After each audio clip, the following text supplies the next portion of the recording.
Tonight, protesters are once again out in force and on the move. Chopper 6 was overhead as marchers called for removal of the South Philadelphia monument tonight. But this group also had the police as a focus of their ire, who they accused of standing idly by as violent vigilantes push back against the protests. It is Tuesday night. Jim's off. I'm Brian Taff, and the big story on Action News tonight is the latest unrest surrounding that South Philadelphia statue of Christopher Colombus and the police response to that cultural tension. Action News reporter Andy McCormick live tonight at City Hall. Andy, you've been following that group throughout the evening tonight.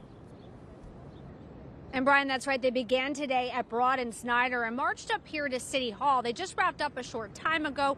There was also a sit-in at the MSB building, and there were several speeches.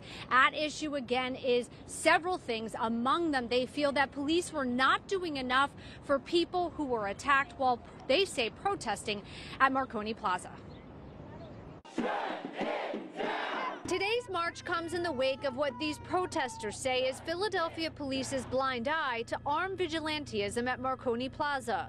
They're not out there protecting and just getting their message and their voice heard.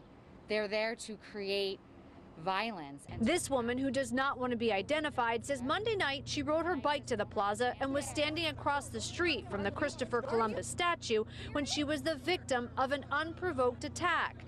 And she says police did not help and told her to leave.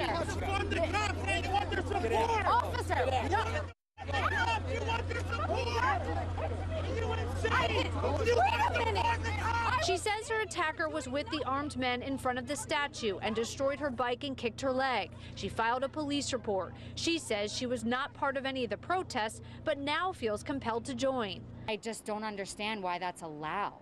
And then they were able to retreat back to their posts.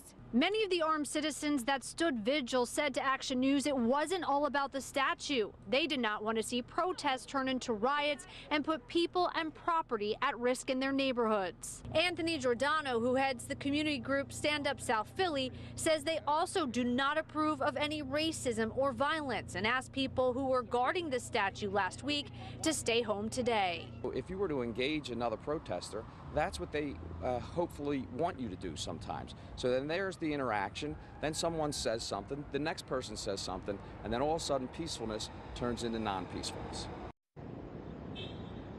And Brian, again, the woman that we talked to today who said that she was attacked said she wasn't even protesting at the time. She was just standing there. Now, she did file a police report. You can still do that, but also the district attorney's office wants to let people know that they can file a complaint with their office as well. For now, reporting live in Center City, Annie McCormick, Channel 6 Action News. Brian. Okay, Annie, thank you. And